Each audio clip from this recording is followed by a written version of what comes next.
Paz. Maravilha. Boa noite, paz. Pessoal entrando devagarinho, registrando presença. O Big Brother Vinícius está de olho em vocês, hein? Vocês acham que a casa mais vigiada do Brasil é lá no Projac? É a de vocês durante a aula. Deixa eu só me preparar aqui, eu estou finalizando uma coisinha. Mas que bom vê-los e vê-las. A mais vocês, alunos, alunas de primeiro ano. Maravilha, né? Professor, o microfone ficou baixo. Não sei se só para mim Ué, tá baixo ou se para mais alguém. Ficou vamos. também aqui. Tá, deixa eu acertar aqui então, me dá só um minutinho. Tá abaixo, sim.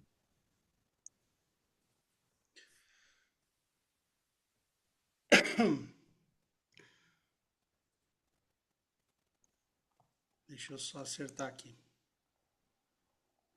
Onde é que é? Ó, pessoal aqui firme no chat. Deixa eu só sistema, speaker.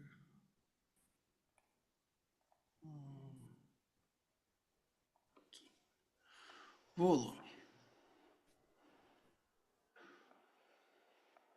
Eu tô acertando aqui na configuração. Som. Boa noite, pessoal. Melhorou? Melhorou sim. Melhor. Que bom, que bom.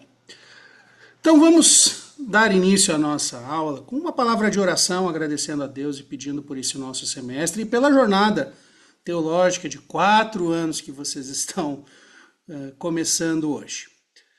Te damos graças, ó Deus, pela oportunidade de nos encontrarmos para conversarmos, aprendermos, compartilharmos saberes adquiridos ao longo da caminhada, mas acima de tudo para cultivar os sonhos que o Senhor tem colocado em nossos corações, desenvolver o nosso chamado com a formação acadêmica que nos oferecerá ferramentas que vão abençoar o teu povo.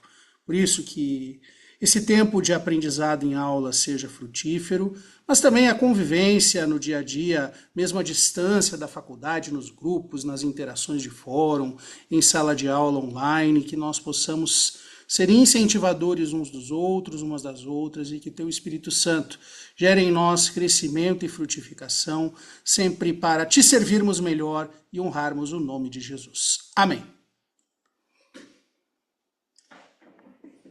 Deixa eu ver aqui. Ah, eu achei aqui. Simone Hipólito. Eu conheço a Simone. Vou fazer aqui, né? Ela já está sorrindo ali para casa. É porque é tanta gente que eu não consigo ver todo mundo numa tela só, mas eu estive na minha igreja de origem recentemente, agora no fim do ano, a Igreja Metodista Central de Porto Alegre, hoje chamada de Catedral, e a Simone é seminarista lá.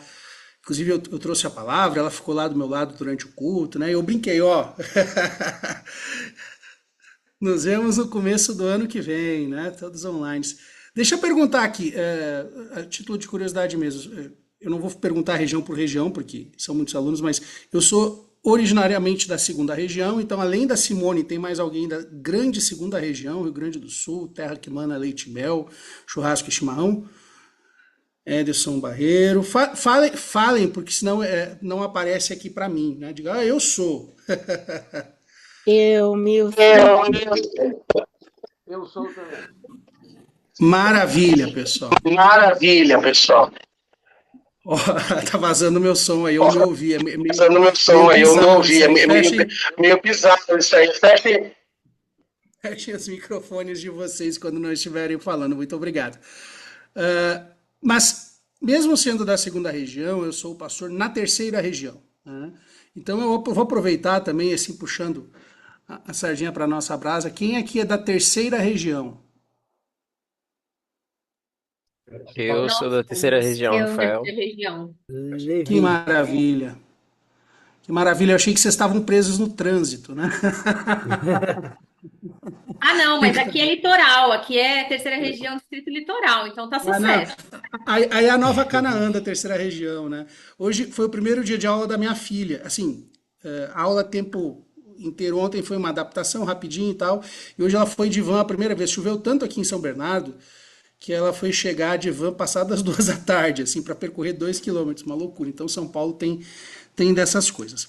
Pessoal, deixa eu achar aqui agora que o meu PowerPoint. Eu normalmente dou aula fazendo uso de PowerPoint. Peraí. Semestre passado foi o meu primeiro semestre letivo, né? Então eu ainda estou apanhando um pouquinho da tecnologia, mas menos espero do que no semestre passado. Shift 5, compartilhar tela. Aqui. Share. Aqui.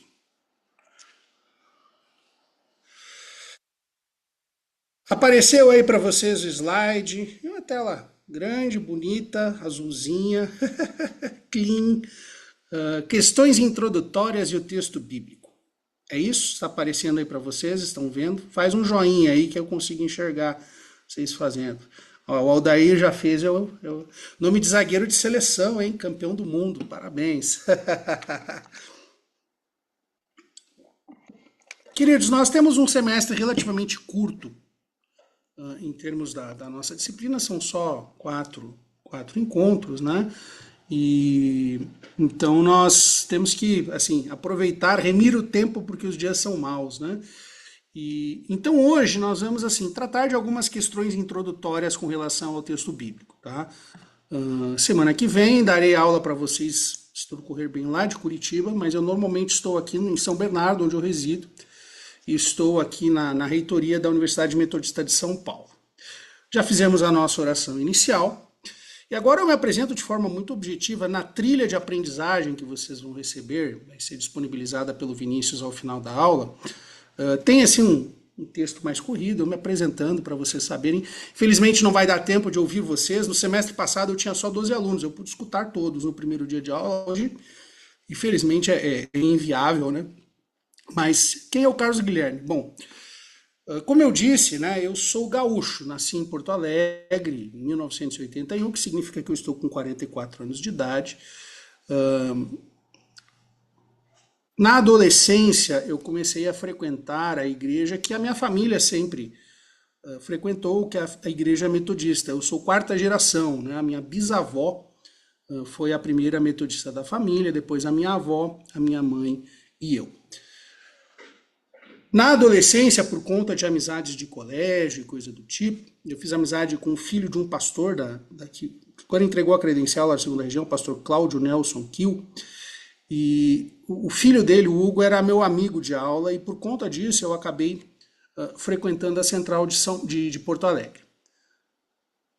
Na vivência diária, acompanhando o pastor nas visitas e tudo mais, eu fui sentindo e demorei um pouco a discernir aquilo que eu estava sentindo, o chamado pastoral. Nesse meio tempo, eu completei o meu segundo grau, em 1999, prestei vestibular na Universidade Federal do Rio Grande do Sul para Ciências da Computação, né, e passei, e comecei a cursar durante 3 anos. Então, 2000, 2001, 2002, eu cursei Ciência da Computação. Mas nesse meio tempo, eu percebi que realmente aquilo não era para mim. O meu pai, a vida toda, trabalhou com isso, né? Se aposentou no Banco do Estado do Rio Grande do Sul e nas horas vagas ele gostava de ficar projetando banco de dados e coisa assim, estava sempre no computador, mas eu vi logo que isso não era para mim. Aí em 2002 eu comecei, na época se chamava pré-teológico, vocês hoje fazem o POV, né? Em alguns lugares chama POV, né? Esse projeto, orientação vocacional de vocês. E aí em 2013 eu vim para São Paulo, para São Bernardo, estudar aqui na Faculdade de Teologia. Durante os 4 anos de curso, eu fui seminarista na Igreja Metodista do Brás e também no ponto missionário que eles tinham na época em Ermelino Matarazzo, que é a zona leste de São Paulo. E me formei, só que eu não voltei para a região. Eu fiquei aqui estudando, comecei um mestrado, concluí o mestrado e, na sequência, iniciei um doutorado. Como eu tinha bolsa de doutorado, eu me apresentei para o Bispo Adriel na época, em 2010, dizendo: olha, Bispo, eu estou por aqui pelo menos mais uns 4 anos. Se o senhor quiser me nomear para uma igreja que esteja precisando aí de um obreiro, mesmo sem ônus, desde que seja a tempo parcial, eu estou à disposição. Conversei com o bispo Virgílio, que era o meu bispo na segunda região, eles acertaram as coisas e eu me transferi para a terceira região. Então, na prática, eu nunca fui pastor na minha região de origem, né? Eu fui pastor aqui na terceira região. Passei pelas igrejas de Osasco em 2011, 2012 e 2013 a igreja em Barueri, um bairro chamado Jardim Belval. Depois eu fui nomeado por 10 anos para a Igreja Metodista Central de Santo André, onde eu era tempo integral pela primeira vez e coadjutor, né? Eu era ajudante do pastor titular. E há 3 anos eu estou na Igreja Metodista do Jabaquara. Para dar referência, assim, é perto do aeroporto de Congonhas. Eu brinco que a gente fica nos fundos do aeroporto. Tenho 3 filhos, sou casado com a Liliane, da gloriosa Muriaé, Minas Gerais, né? Me casei lá na Metodista Central de Muriaé com a pastora Rosângela, né? E estamos aqui, né, na caminhada, retomando. Eu fiquei muito tempo afastado da academia. Falei para vocês, em 2010 eu comecei um doutorado, e lá por 2014, por uma série de fatores aí que não vem ao caso agora, eu acabei precisando interromper esse processo de formação de doutor, e desde então, em 2014, eu meio que larguei de lado essa questão acadêmica. E no ano passado surgiu esse convite, essa nomeação, na verdade, do Colégio Episcopal para dar aulas, e no semestre passado eu tive a felicidade de retomar esse lado, ministrando a disciplina Cartas Paulinas. Nesse semestre, vocês estão comigo agora no primeiro ano, e daqui a algumas semanas eu dou aulas de Evangelhos Sinóticos e Atos para a turma do terceiro ano, né? Então, este sou eu, né? Amo a Bíblia, amo estudar, sou nerd e, como vocês devem perceber, assim, eu tenho uma certa vocação para fazer cospobre de Jesus, né? Cospobre é o cosplay de pobre, né? O pessoal brinca assim, né? Quando eu estou mais arrumadinho, o pessoal diz, você está The Chosen hoje. Quando eu estou mais simplão, assim, é o Jesus da Shopee que sobra, né, para mim. Brincadeiras à parte, né? Eu queria que 5 de vocês se apresentassem um de cada vez. Eu vou cuidar para não dar bagunça aí, né? Falando de forma muito rápida, qual é o seu nome, qual a sua região, qual a sua cidade, e qual tipo de trabalho você tem desempenhado, qual tipo de ministério você tem vivenciado na sua igreja local, porque eu gostaria pelo menos de ouvir alguns de vocês, como eu disse, não vai dar tempo para muito mais que isso. 5 alunos ou alunas, vamos lá. Um de cada vez, por favor, não se acotovelem. Paz, pastor.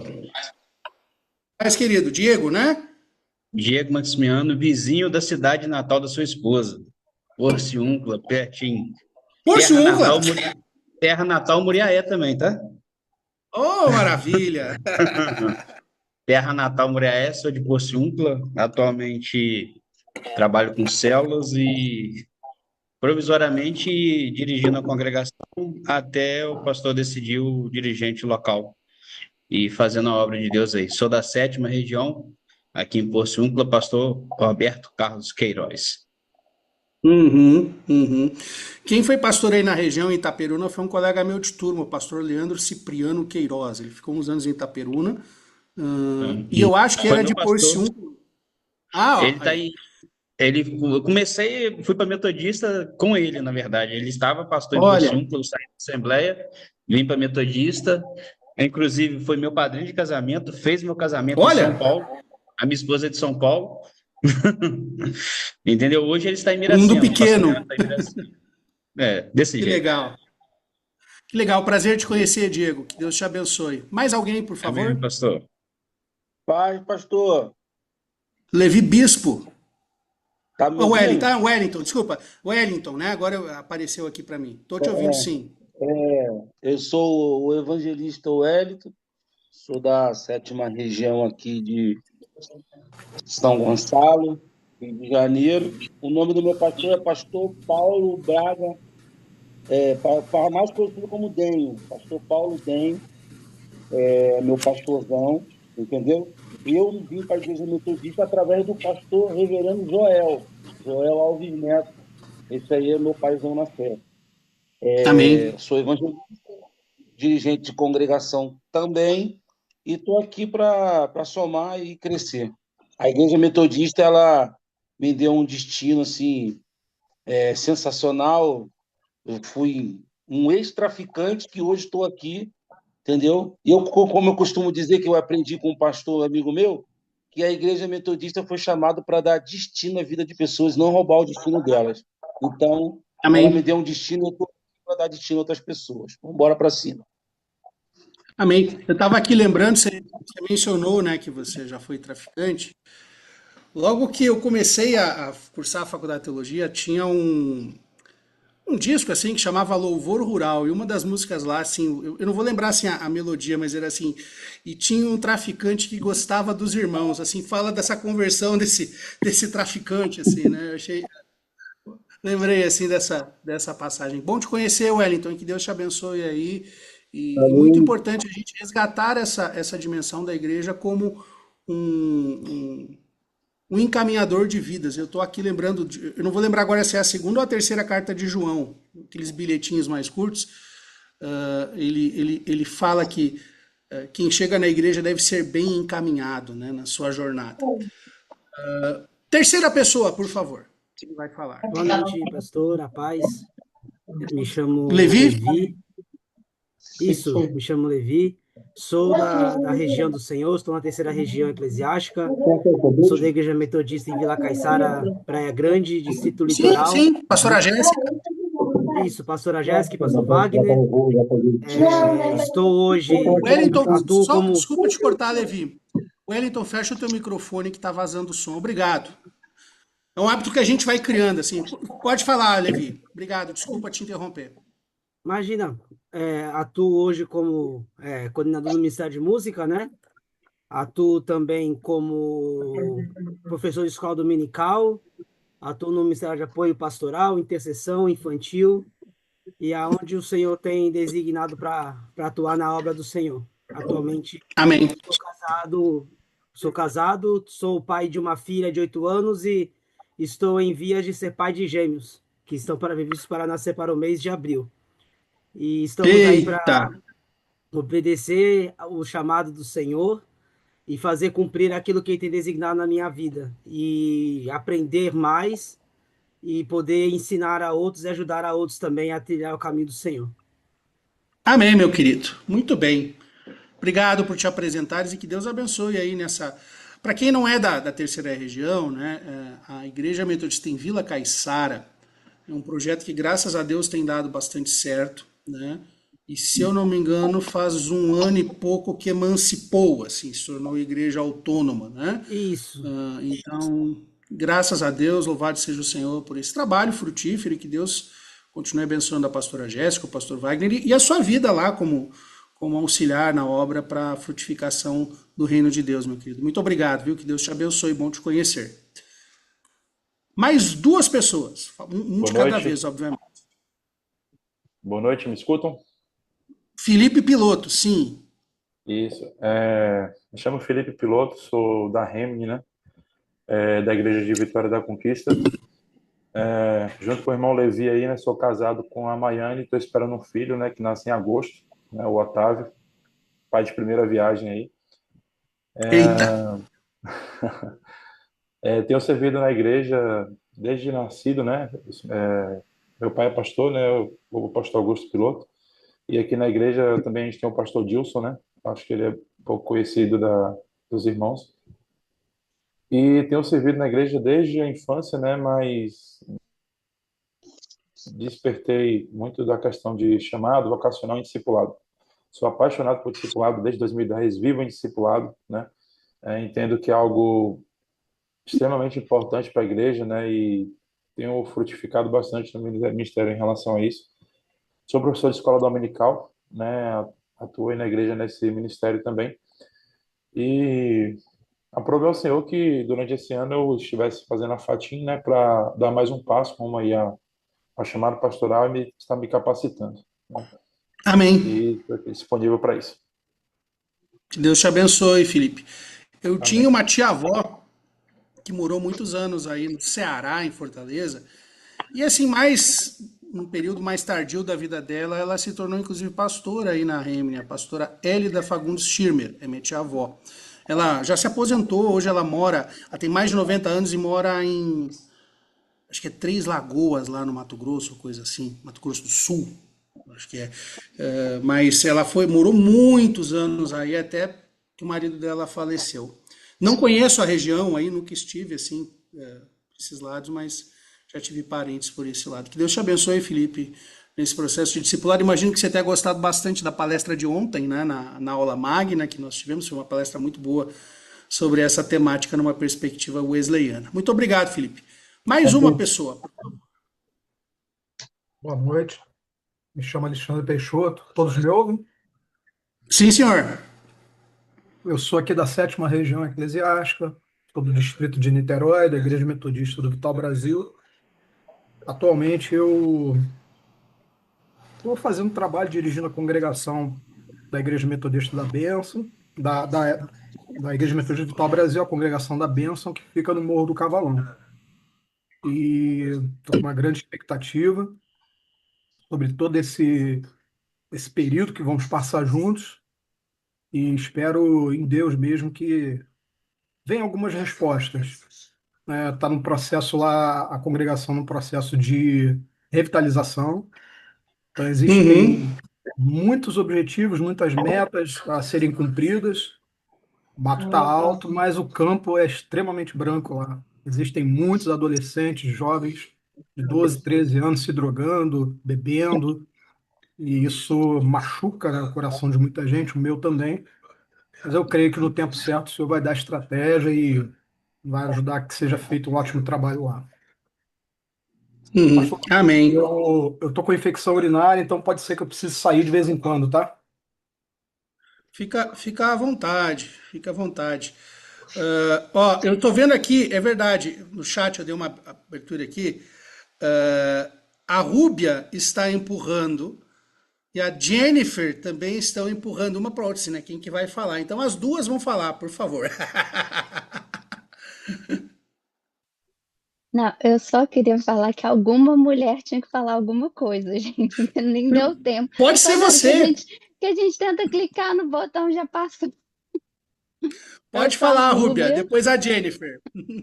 Eu sou a Rúbia, eu sou da 4ª Região, sou de Juiz de Fora, da Central de Juiz de Fora.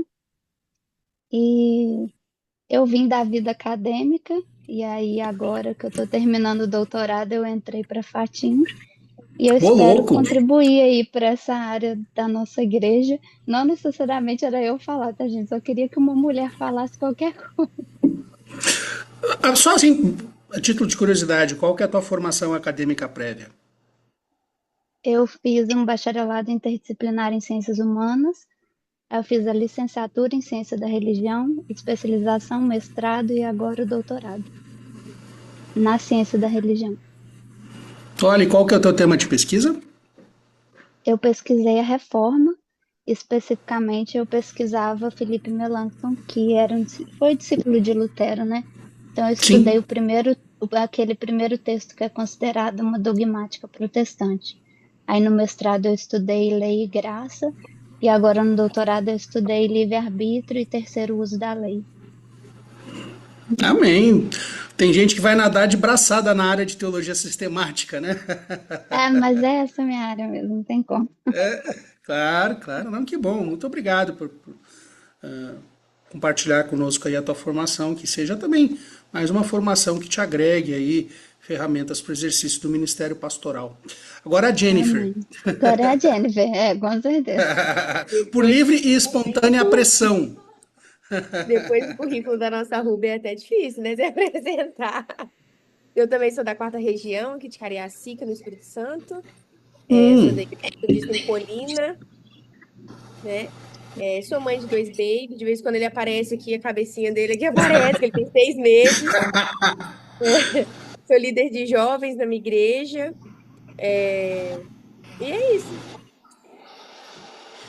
Muito bem. Exatamente. É verdade. Quem está na Central de Cariacica agora, acho que é o pastor Fernando Baltar e a pastora Ana Raquel, né? Isso. Eu fui, assim, semi-contemporâneo deles na faculdade. Eles entraram depois e se tornaram pastores antes, porque se eu não me engano, os dois se formaram na turma de 2008, eu me formei em 2006. Só que como eu fiquei estudando, né? eu acabei não assumindo, só fui me tornar pastor em 2011. Aí por isso que eu brinco que eles passaram na frente, né? Que legal. Eu Deus era da fé, abençoe. mas subi para a colina, pastora Silã. Então eu Subir para a não colina é acompanhei a boa, né? chegada, não acompanhei a chegada deles. Pessoal pentecostal sobe no monte, você sobe na colina, tá bom, né? Que legal. Muito obrigado, Jennifer. Que Deus te abençoe e que tenhas aí uma caminhada esclarecedora e de aprofundamento do conhecimento. Bom, vou voltar aqui a minha o compartilhamento de tela. Hoje, gente, assim, né? Deixa eu passar aqui para vocês. Pastor, Oi. só para lembrar aqui, um pedido de oração aqui no final, é que a gente Sim, está senhor. com. Aqui domingo, a gente está com o rapaz que trabalha numa área aqui da igreja, ele infartou. É só para orar no final, infartou hoje e ele está entre a vida e a morte no hospital, só a mão de Deus mesmo. Entendeu? Ele estava domingo com a gente na igreja, cultuando o Senhor, normalmente, sem ter nada. Aí hoje infartou e está entre a vida e a morte no hospital. E se transferir ele de um hospital para o outro, está arriscado ele nem sobreviver. Entendeu? Aí eu queria pedir a colaboração do pastor aí, de todo mundo aí, Claro. para no final a gente estar levantando essa oração. Ele trabalha numa área aqui da nossa igreja. MAV é Ministério Audiovisual? Oi? MAV, você falou é Ministério Audiovisual? Não, ele trabalha numa AD aqui da igreja. O que é MAD? Desculpa, que eu quero entender a Ele sigla. ele trabalha na finança. Vou clarear, ele trabalha nas finanças aqui da Ministério de igreja. Administração. Vamos dizer assim. Sim. É, isso aí. Qual o nome da pessoa? Edilson. Edilson. Não vamos deixar para o final, vamos orar agora. Não, no final, só para lembrar mesmo. Não, vamos orar agora, porque senão no final fica corrida, a gente deixa passar batido. Vamos orar agora. Vamos orar agora. Fecha aí os microfones e vamos ter mais uma palavra de oração em favor da vida do Edilson. Deus, colocamos em tuas mãos a vida do Edilson. Nós sabemos que é uma situação de saúde muito grave que o Wellington compartilhou conosco. Isso preocupa, entristece o nosso coração. E nós queremos depositá-lo aos teus cuidados. É o Senhor quem decide sobre as nossas vidas. É o Senhor quem determina quantos dias serão, como serão esses dias. E o desejo do nosso coração é que o Senhor intervenha com a saúde dele, faça o teu milagre e que ele possa se estabilizar, que este infarto que ele teve não tenha um novo acontecimento e que o seu corpo se fortaleça com os cuidados médicos, mas também com a ação da tua mão, com o mover do teu Espírito Santo, com a resposta da nossa oração. Que o Senhor estenda as suas mãos de graça, poder e glória sobre a vida dele, que os teus anjos permaneçam acampados ao seu redor e que a sua família que está angustiada, os seus irmãos e irmãs na fé, também tenham o bálsamo dos céus para enfrentarem esse tempo angustiante. Nós confiamos que em Cristo Jesus tu nos ouves hoje e sempre. Amém. Amém. Então tá, seguindo a nossa aula, eu sempre gosto de começar as minhas aulas assim com o mapinha do semestre, né? A nossa disciplina nesse semestre está dividida em 3 módulos, assim, mais por conveniência, né? Hoje o primeiro módulo, questões introdutórias, vou apresentar para vocês o currículo da área de Bíblia, já que é a nossa primeira disciplina que vocês estão tendo desse grande conjunto de disciplinas que vocês acompanharão ao longo de 4 anos. Vou falar de alguns aspectos textuais do texto bíblico e a questão canônica estava prevista para essa aula, mas eu vou deixar para a próxima, tá? Tá aqui em negrito, né? Na semana que vem, nós vamos para a primeira parte do módulo de contexto. Falar de alguns aspectos históricos, geográficos e políticos das terras bíblicas. E a gente precisa entender que, pela limitação de tempo, não é possível a gente fazer um apanhado histórico muito aprofundado, vão ser pinceladas sobre os principais elementos históricos e coisas do tipo, né? Para que a gente tenha aí um crescimento. E na terceira aula a gente vai para os aspectos culturais, religiosos e econômicos, que é uma sequência do que a gente vai ver na semana que vem, para aí na quarta e última aula fazermos uma síntese, na qual nós vamos abordar alguns aspectos teológicos, por exemplo, a questão da inspiração divina, o que todas essas coisas que nós vimos ao longo dessas 3 aulas iniciais têm a nos informar no nosso labor, no nosso trabalho teológico. Peraí. Ué, por que não passou? Então, assim, uma coisa que é importante falar da área de Bíblia, eu chamo de nossa área, né, porque não estou sozinho nela, né, nós vamos ter disciplinas em todos os semestres letivos, no mínimo uma, tá? O grosso das disciplinas está ali mais no meio do curso, 2º ano, 3º ano, e no último ano são disciplinas assim remanescentes, a carga horária diminui, em compensação outras áreas, né, a área de teologia prática, a área de teologia pastoral, teologia sistemática, essas coisas teremos mais carga horária, né? A nossa área hoje conta com 4 professores, tá? Obviamente eu sou um deles, mas vou falar aqui dos colegas, né?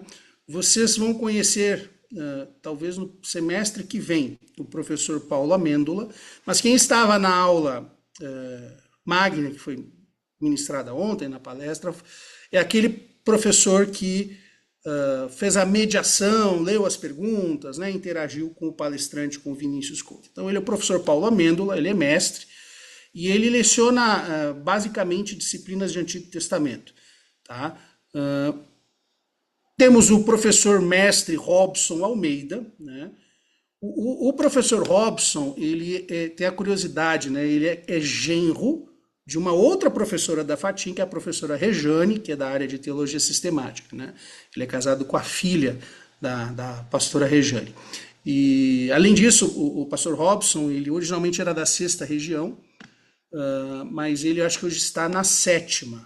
Não sei se é 7ª ou 1º, porque essa divisão de Rio de Janeiro eu não sei bem. Mas o fato é que ele também é filho do pastor Jonadab, da 6ª região. O pastor Jonadab foi reitor da Faculdade de Teologia até o encerramento das atividades presenciais, né? Então, o professor Robson também foi mais ou menos meu contemporâneo aqui na faculdade, e ele está ministrando disciplinas tanto da área de Antigo Testamento como de Novo. Se eu não me engano, nesse semestre ainda vocês vão ter com ele introdução ao Antigo Testamento, tá? Temos o professor mestre José Dias, né? Ele é da Remini, e ele tem a sua especialidade nos escritos joaninos, né? Evangelho de João, as cartas joaninas, foi o tema da dissertação de mestrado dele, que inclusive ele publicou em livro, né? E ele leciona basicamente disciplinas de Novo Testamento. Eu coloco aqui especialmente Novo Testamento, porque pode ser que um dia alguém que é mais da área de Novo Testamento tenha, por questões curriculares e de escala de professores que lecionaram uma disciplina fora assim, da sua especialidade, né? Isso acontece. E eu, também, professor mestre, Carlos Guilherme Fagundes da Silva, e esse último sobrenome é de origem polonesa, Magajewski, tá? A minha especialidade é especialmente, né, o Novo Testamento, evangelhos sinóticos, particularmente o Evangelho de Marcos, que foi o meu objeto de pesquisa tanto no TCC quanto especialmente no meu mestrado, e seria, né, foi parte do que eu pesquisei no meu doutorado que eu não concluí. No semestre passado eu também lecionei cartas paulinas, e para mim foi sair um pouco da zona de conforto. Assim, por ser Novo Testamento, eu já havia, obviamente, mexido com isso, passei pela faculdade de teologia, mas não era, assim, aquela minha área de atuação mais detida, né? E foi um desafio ter que me preparar um curso de 8 aulas, porque a carga de cartas paulinas é dobrada, como minha primeira disciplina no ano passado. O Vinícius, né, o nosso Big Brother, gente boa, o secretário, ficava louco comigo lá. Dizendo, cara, eu estou aqui atolado de trabalho. Louvamos a Deus aí pela gentileza do Vinícius, pela tolerância e paciência dele. Então, esse é o nosso corpo docente da área, tá? Vocês vão, em algum momento, cruzar com todos nós, tá? Se não houverem mudanças aí de quadro docente, que sempre podem acontecer, mas, em princípio, são esses os professores, em algum momento vocês vão passar conosco. A estrutura do currículo, eu fiz aqui um apanhado, né? Bastante breve, assim, mas eu já quero mostrar para vocês a forma que essa estrutura vai se dando, né? Nós vamos começar com essa disciplina introdutória, 4 aulas, Fundamentos da Bíblia, que no fundo é abrir a porta para a nossa área de Bíblia, e também por isso eu estou fazendo esse apanhado mais amplo do que a nossa área, né? Aí vocês vão ter nesse semestre Introdução ao Antigo Testamento, que é uma disciplina de peso 2, 8 aulas com o professor Robson, né? E aí vocês vão perceber que as disciplinas elas vão mais ou menos seguindo a ordem que os livros da Bíblia estão no cânon protestante. E nós vamos falar um pouquinho sobre essa questão de ordem mais adiante, mas vocês vão perceber que é rigorosamente a ordem de como os livros estão você pega a Bíblia, abre e você vai seguindo mais ou menos os blocos que nós teremos. Aí tem as disciplinas mais introdutórias, né? Tanto de Antigo quanto de Novo. E aí a questão do idioma, né? Vocês vão ter no semestre que vem hebraico instrumental, que é para começarem a lidar com o texto da Bíblia hebraica no seu texto, na sua versão original. E aí vocês vão para o Pentateuco, que é o primeiro bloco, né, nessa forma de organizar a Bíblia que os protestantes adotam.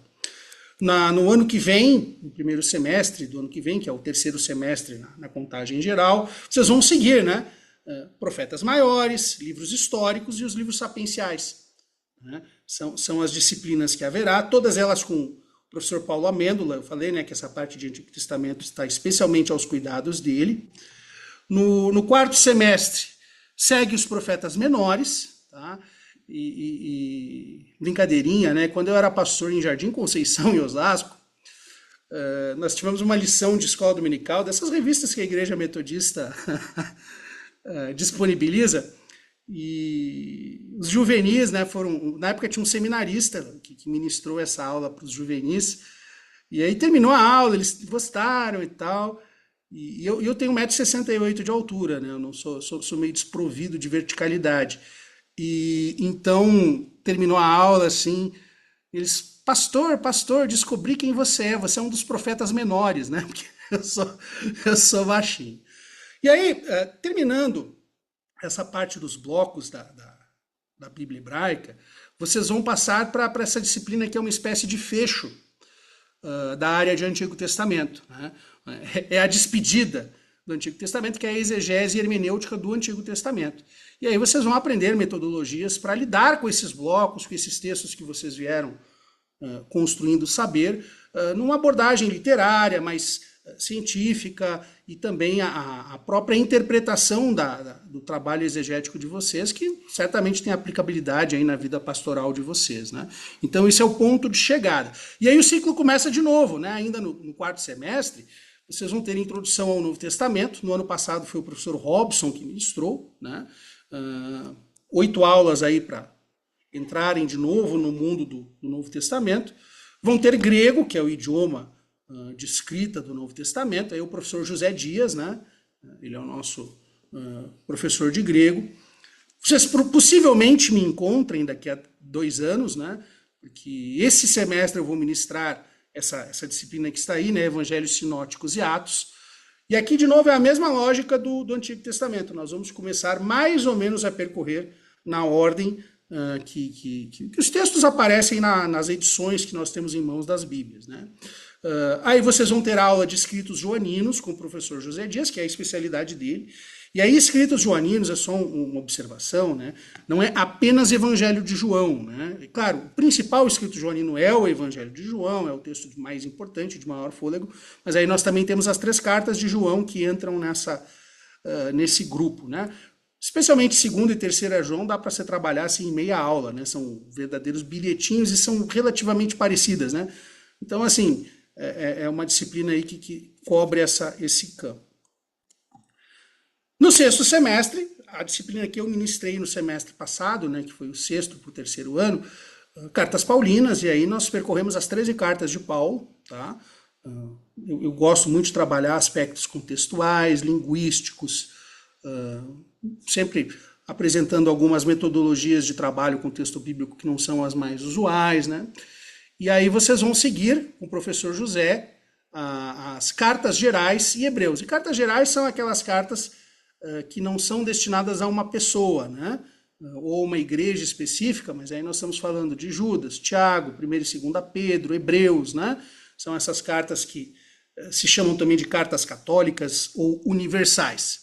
E aí vocês vão perceber que no último ano vocês só vão ter uma disciplina por semestre de quatro aulas, né? Como falei, assim, a gente começa a dar uma acelerada no meio do curso e depois a área de Bíblia dá uma diminuída de ritmo, né? Vocês vão ter Apocalipse no 7º semestre, que é um texto que realmente precisa de 4 aulas no mínimo, né? Só para o Apocalipse. E aí, o fecho da área de Novo Testamento, que é a exegese hermenêutica, desta vez, do Novo Testamento. Com as metodologias de trabalho com os textos e tudo mais que... assim, existem convergências, né, das metodologias de Antigo Testamento, mas é um enfoque mais voltado para a questão do Novo Testamento. Então, isso é para vocês terem aí, né, um mapa do percurso, para criar uma expectativa em vocês, né? Agora nós vamos passar a mostrar para vocês algumas coisas, assim, ainda mais introdutórias, tá? Seguindo aqui com o tema propriamente da nossa aula. Antes dos aspectos mais salientes, eu acho que é importante a gente ter clareza com relação a algumas terminologias importantes da área, tá? Vocês vão encontrar algumas terminologias técnicas para se referir aos textos que nós temos em mãos, para se referir à datação de coisas que seguem alguns padrões diferentes, e vocês vão ver que na forma que eu escrevo as trilhas, eu misturo as duas, e isso é intencional, tá? Por exemplo, a expressão testamento, né? Aqui em São Paulo tá um bafafá, porque o tio da Suzane Richthofen morreu, né, esses dias, e não deixou testamento, tá? E aí ela tá, possivelmente, ela que não conseguiu colocar a mão na herança dos pais que ela matou, mandou matar, por ser indigna, ela talvez consiga a herança do tio. Cenas do próximo capítulo vocês vejam aí nas notícias sensacionalistas. Mas eu estou falando isso porque a palavra testamento, né, que a gente usa aí Novo Testamento, Antigo Testamento, como quiser chamar, não é no sentido de um documento jurídico que determina o que deve acontecer com os bens, com os direitos, com os pertences de uma pessoa falecida, né? A ideia, na palavra grega diatek, né, é a ideia de aliança, tá? A gente usa, né, o ritual da ceia, vocês devem ter passado agora no primeiro domingo do mês, pelo menos a maioria das igrejas metodistas fazem no primeiro domingo do mês, lá no Jabaquara nós fizemos agora no domingo. Este este cálice é o sangue da nova aliança no meu sangue, né? Então, é essa a ideia, né? O Novo Testamento, um novo pacto, uma nova aliança, tá? E aí nós temos, para nos referirmos ao que nós chamamos às vezes de Velho ou Antigo Testamento, também podemos chamá-lo de Primeiro Testamento. A palavra velho, em certos contextos, as pessoas têm uma certa resistência, né? Essa coisa que é meio ultrapassada, né? Então tem gente que evita essa terminologia, mas vocês vão encontrar em vários lugares. A ideia de antigo eu já acho mais assim, palatável. A minha mãe, a dona Vânia, uns anos atrás, ela usava assim um bottom. Ela dizia assim: eu não sou velha, eu sou vintage, que é uma palavra chique para dizer assim, uma coisa antiga, mas que tem valor, né? Algumas literaturas, elas preferem empregar o termo Primeiro Testamento, porque aí tenta-se evitar essa questão assim de um olhar mais pejorativo, né? Como se o novo fosse assim totalmente superior e eliminasse a necessidade do velho ou do antigo, né? Então, alguns autores, vocês vão encontrar, vão usar essa terminologia Primeiro Testamento. Na trilha, eu uso as duas, né? É intencional para vocês terem essa exposição. Quando fala de Primeiro Testamento, é Antigo ou Velho Testamento. E a mesma coisa o Novo Testamento. Aí a única coisa é que é Segundo Testamento, tá? É uma forma de uma busca de uma descrição um pouco mais neutra, tá? Em certos ambientes acadêmicos é assim que se procede. E a mesma coisa com as datas, tá? A gente é acostumado, e nossa sociedade funciona na base do ACDC, e aqui não é aquela banda famosa, né? Mas antes de Cristo e depois de Cristo, né? Em inglês, Before Christ, BC, e DC em inglês, né? Depois de... desculpa, AD, eu marquei errado aqui, AD em inglês. Fiquei muito impressionado com o DC, né? Nós normalmente usamos isso, né? Mas algumas bibliografias que vocês vão encontrar, elas usam outra forma de se referir. As datas são exatamente as mesmas, tá? Mas a sigla que você usa para se referir a ela é outra. Então, AEC, antes da Era Comum. E a outra, né? EC, Era Comum, que seria o nosso depois de Cristo, tá? De novo, aqui é uma tentativa de uma terminologia mais neutra, tá? Porque assim, a gente precisa lembrar que, não obstante o cristianismo seja a maior religião do mundo em número de adeptos hoje, é inegável o sucesso institucional que o cristianismo atingiu, o seu caráter de formador de identidades e cosmovisões no Ocidente. Existe também uma outra religião muito grande, que são o Islã, né? Existem religiões orientais. Então, na tentativa de ter uma nomenclatura um pouco mais neutra, algumas bibliografias usam essa expressão era comum, tá? Por uma questão de simplicidade, eles não mudam o calendário, porque aí também você ter calendários diferentes complica mais. Mas, em vez de fazer a menção a antes e depois de Cristo, você apenas considera o ano 1, né, como o início da Era Comum, tá? Eu estou aqui falando isso porque isso vai aparecer, e é importante que nessa disciplina introdutória vocês já tenham aí essa exposição a essa terminologia que eu também às vezes emprego, tá? Vamos lá. Aqui eu vou fazer um breve apanhado, mais a título de curiosidade, para a gente ir aterrizando no texto bíblico, né? Havia várias tecnologias de registro na antiguidade, né? Os registros mais clássicos, e por clássicos eu quero me referir assim, a registros mais textuais, né? A gente precisa, assim, parênteses, né? A gente é muito acostumado a manusear livros, né? E coisas do tipo, então essa lógica da universidade nos prepara muito para lidar com livros. E nós estamos diante da Bíblia, que é uma coletânea de obras que foram reunidas, né? A palavra Bíblia significa livros, né? Foram reunidas. Então nós temos essa predileção, né, por esses registros mais clássicos, que são as fontes escritas registradas, né, os papiros, os pergaminhos, os rolos, os códices e os palimpsestos, que é um caso específico de pergaminho, tá? Mas existem outros registros arqueológicos relevantes, tá? Por exemplo, assim, papiro e pergaminho no mundo antigo era caro. Então você raramente vai usar esse tipo de material caro para fazer registros, sei lá, da sua lista de compras, para mandar um bilhete para alguém, né, como se fosse o WhatsApp, assim, né? O WhatsApp você kkkk, BLZ, oi sumido, né? Aí a pessoa responde kkkk, sumido é você, né? Você não vai usar papiro e pergaminho para fazer uma troca de mensagens desse tipo. Porém, as pessoas viviam no mundo antigo cercadas de cerâmica, né? Que é um barro moldado, colocado em fogo, né, para endurecer e secar e criar resistência e tornar-se impermeável, uma série de coisas. E se você tem criança em casa, né, tem um aí que está prestes a ser pai de gêmeos, né, a gente descobre que as coisas quebram, né, quebram. Então, assim, a cerâmica, ela rapidamente, dependendo do caso, podia cair, quebrar. E o que as pessoas faziam? Reaproveitavam. Não dá mais para você guardar por exemplo, sei lá, azeite numa ânfora, né? Você não consegue mais naquela vasilha, de repente, servir comida, mas você pode pegar aquele caco e escrever nele, e usar de bilhete. Então, isso se chama de óstraco nos registros arqueológicos, tá? É uma palavra de origem latina, né? Ostracon, e o plural é ostraca, né? Em português, a gente pode tranquilamente usar óstraco e óstracos, né? Quando é no plural, que são de cerâmica. Nós vamos ver depois, tá? Eu botei entre parênteses elefantina, que mais adiante vai aparecer um óstraco para vocês, tá?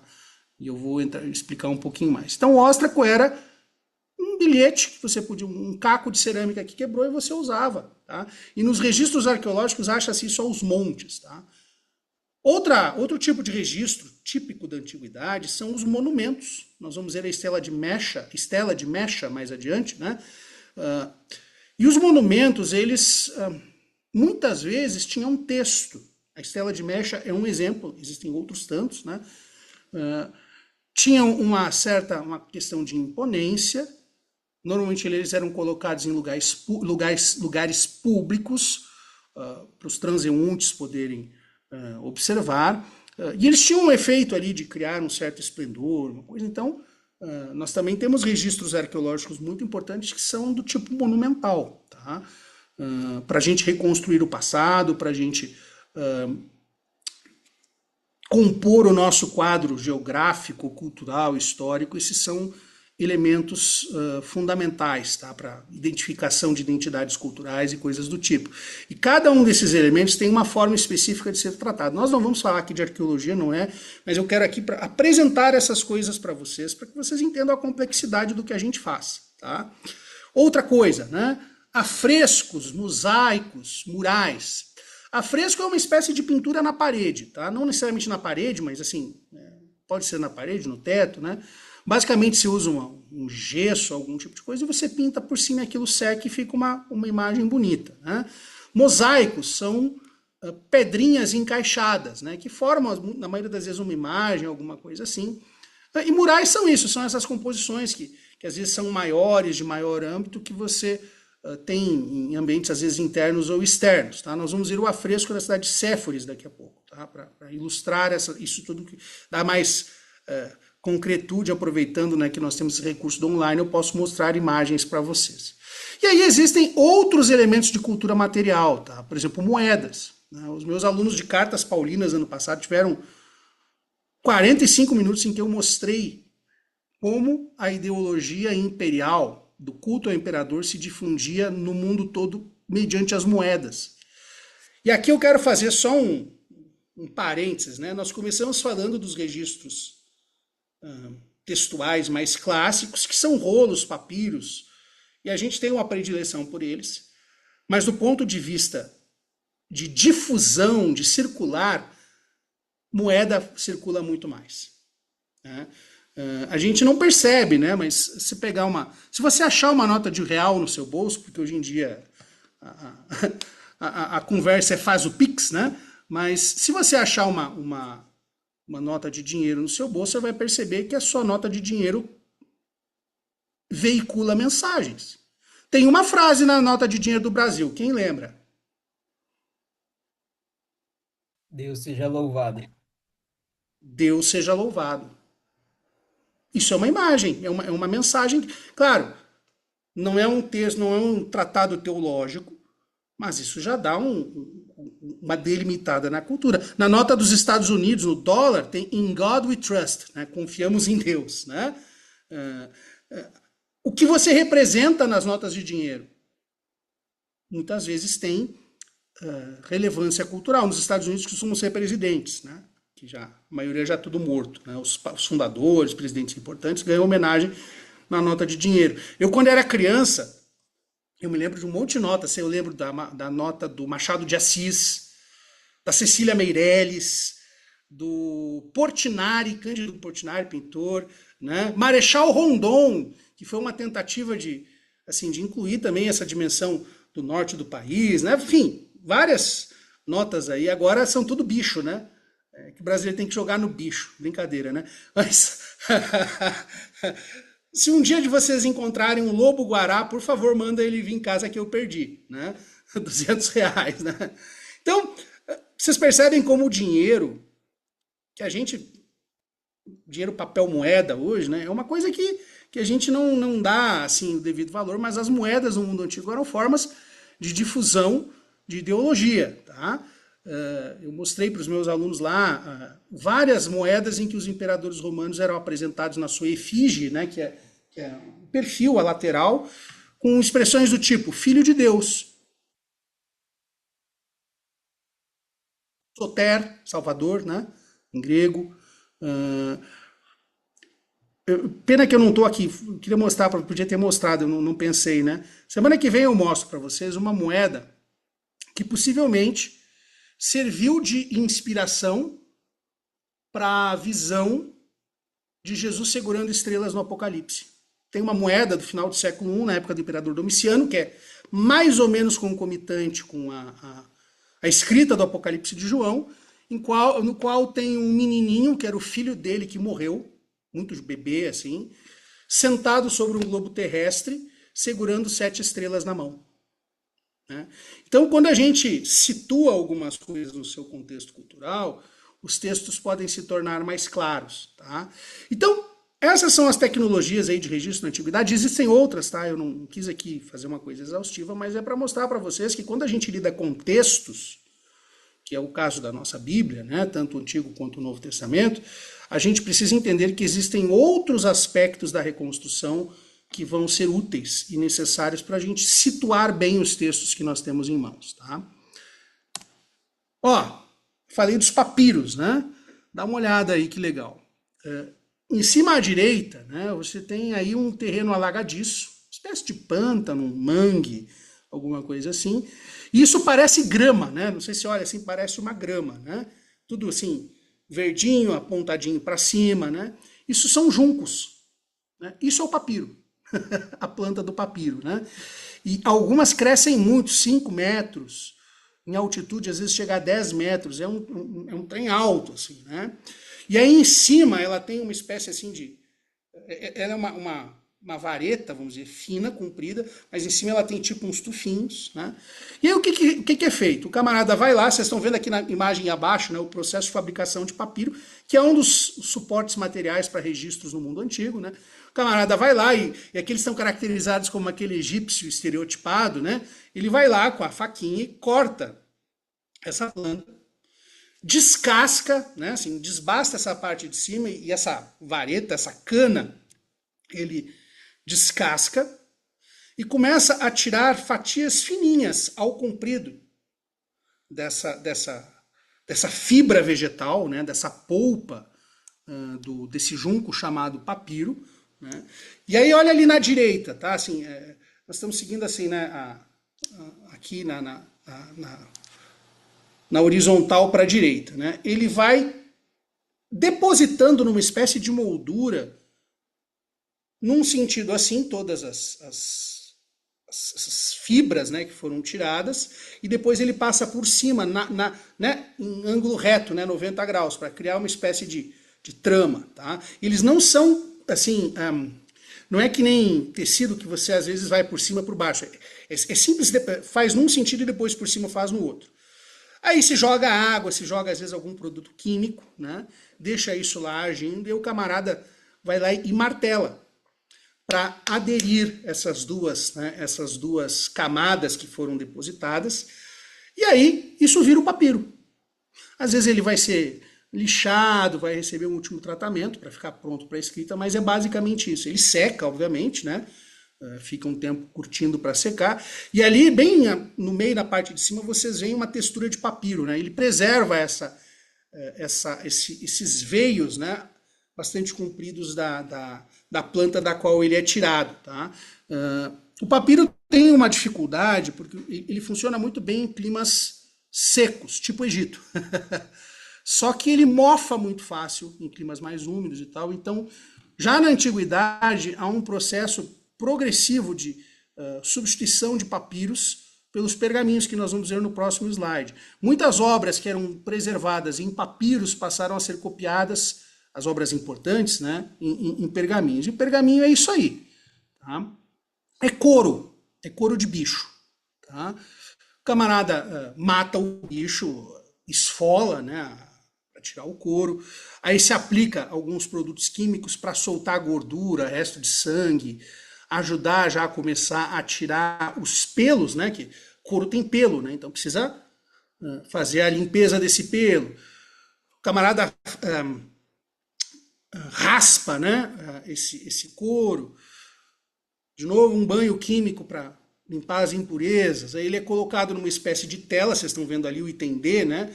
Que ele é esticado nessa tela, né? Ele fica tensionado e ali ele fica literalmente curtindo, né? Tomando sol, secando. Quando já está no estágio correto, vem mais uma etapa de raspagem. E aí no fim eles fazem eles passam uma pedra pómez bem fininha, assim, quase que um esfoliante, vou chamar assim, né? Um esfoliante para terminar de preparar a superfície para ela poder absorver a tinta, tá?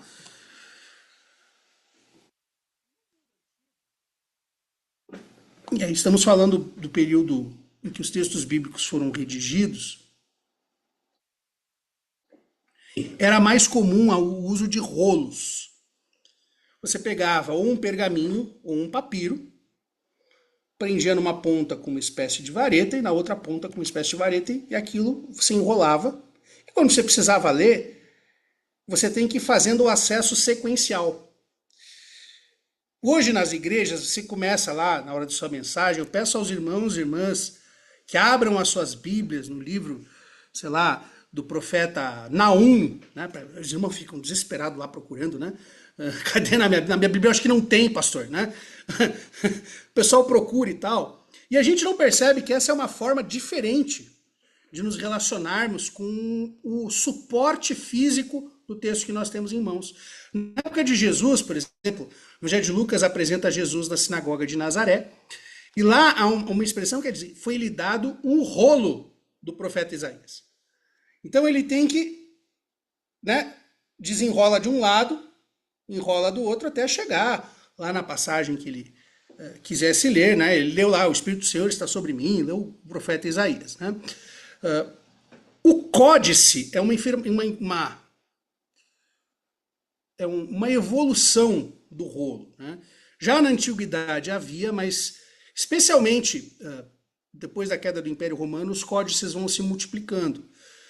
E vocês podem ver aí que ele parece um livro, na verdade, né? Você pega o pergaminho, corta de um tamanho mais ou menos padronizado, dispõe colunas no texto, o escriba vai lá e escreve o que precisa ser escrito, e aí você prende uma das bordas, né, com cola, e aí você põe uma capa dura. A palavra códice significa, entre outras coisas, madeira, né? Essa ideia dessa... Em inglês eles chamam de livro hardcover, né? Ou seja, a capa dura, né? Então, nós vamos encontrar muitos textos bíblicos posteriores já em códices, que foram as formas de preservar. E o códice tem uma vantagem. É mais fácil de você achar as coisas fora de ordem. Imagina, você quer pegar lá, para preparar o seu sermão, o início, capítulo 1 do profeta Isaías e o capítulo 40 e tantos. Se você tem rolo, você vai ficar enlouquecido lá na hora para chegar. Se você tem livro, você simplesmente marca uma página, marca a outra e abre, né? Então, essa é uma curiosidade aí, né? Os códices são muito importantes, tá? Na área de crítica textual, nós vamos falar um pouquinho sobre isso, tá? Que são compilados de textos bíblicos. E a última expressão, assim, uma imagenzinha que nós temos hoje, é o palimpsesto, tá? Que é um caso especial, normalmente de pergaminhos. É possível fazer isso com papiros, mas pela natureza do material é mais difícil. O pergaminho ele é mais liso, né? Lembrem que aquelas tramas, né, no papiro é muito difícil você... ela é uma superfície mais rugosa, mais áspera, tem uma textura característica. O pergaminho ele é mais parecido com o que nós chamaríamos de papel hoje, apesar de ser de origem animal, né? Não é de origem vegetal. Então, eu falei que esse material era muito caro no mundo antigo, né? E desperdício zero era a preferência das pessoas, né? Então, o que se fazia? De repente, o camarada cansou lá do livro, precisava escrever um outro livro que ele achava mais importante, e simplesmente raspava, pegava uma pedra, uma coisa para raspar essa superfície e apagar as letras que estavam lá e escreve por cima de novo. Tá?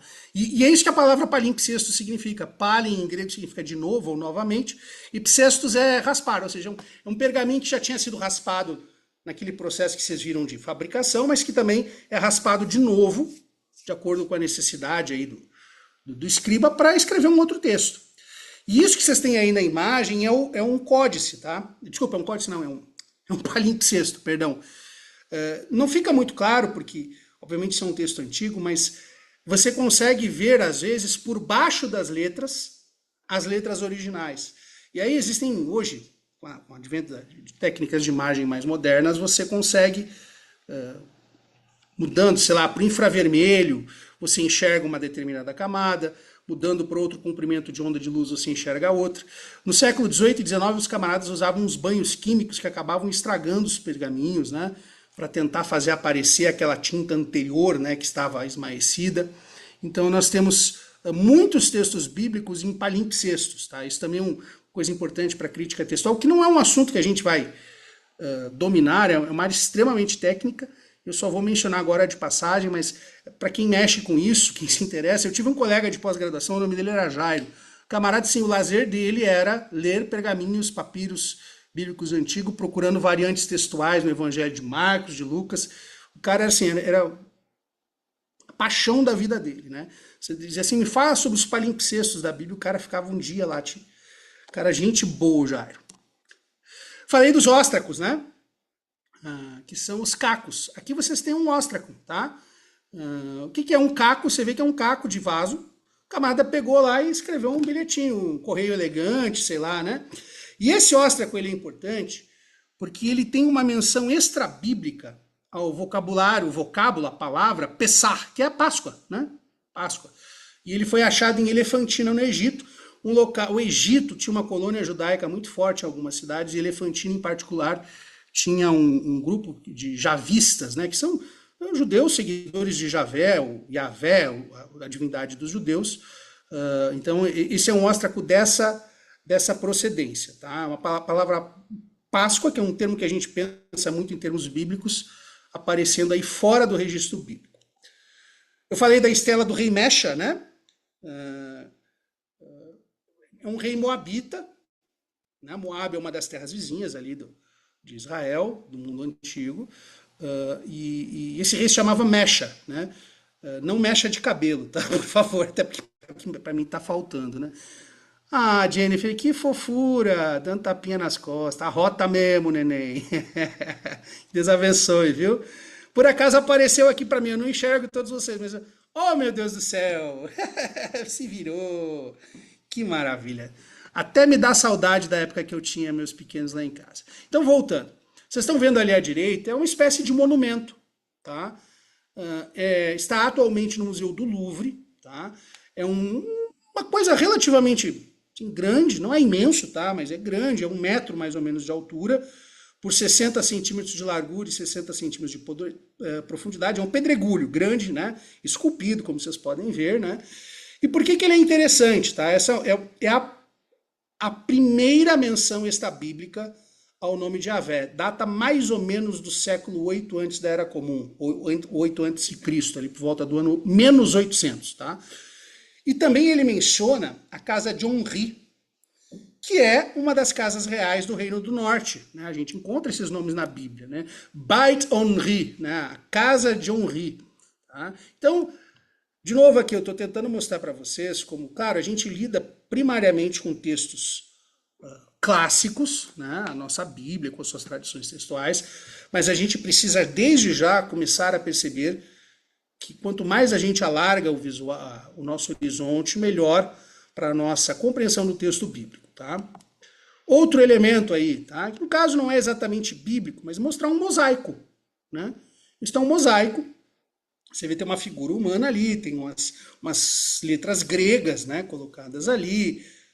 E a curiosidade, assim, só porque eu escolhi este mosaico específico, é porque ele foi achado nas escavações em Séforis.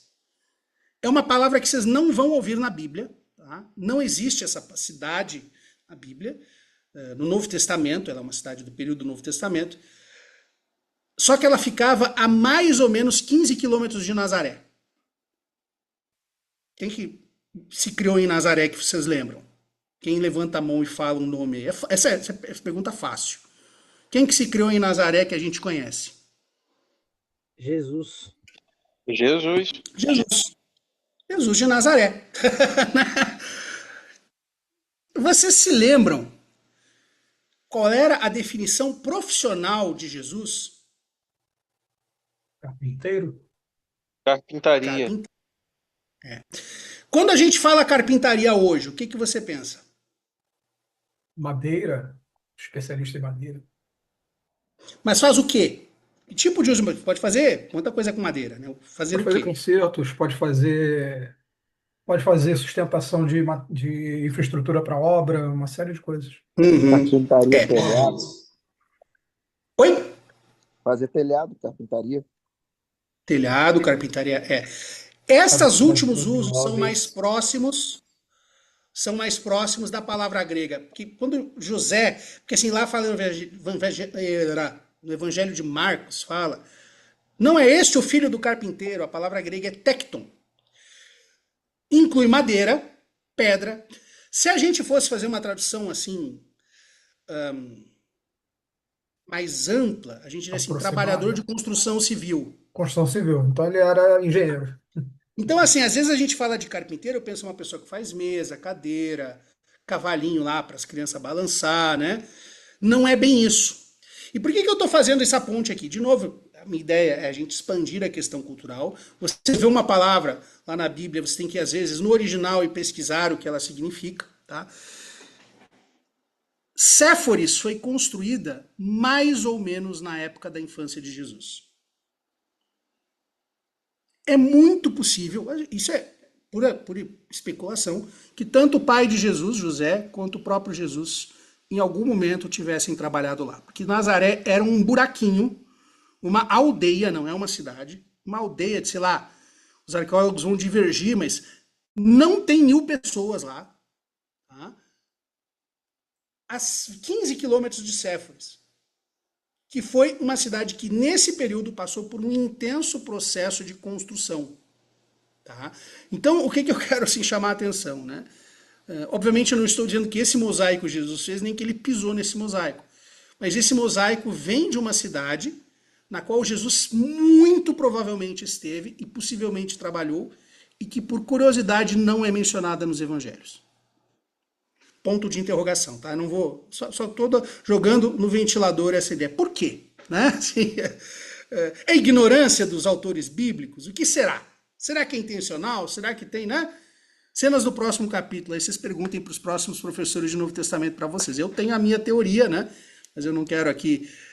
Tá? Então, mosaicos são registros de cultura material que volta e meia aparecem nas escavações, tá? E são importantes para a gente... ter uma concepção mais ampla da cultura, que certamente enriquece a nossa leitura bíblica. Os idiomas dos textos, né? Eu coloquei aqui palavrinhas, uma palavra em hebraico e outra palavra em grego. Tá? Botei grande para facilitar. E uma coisa que a gente não está acostumado, vocês vão ter hebraico instrumental e grego instrumental, mas só para mostrar como algumas coisas são importantes, para a gente pensar até quando lida com textos. A palavra hebraica que está mostrada aí para vocês é shalom. Você já deve ter ouvido essa palavra. Tem gente até que é o shalom, meu irmão, né? A palavra que a gente normalmente traduz por paz. Tá? Só que nos textos mais antigos, o hebraico ele funciona em função das consoantes. Tá? Então, à esquerda na imagem, vocês têm só as consoantes da palavra shalom. Um S, o L, uma letra que faz as vezes do O, para marcar que tem uma vogal ali, o Vav, né?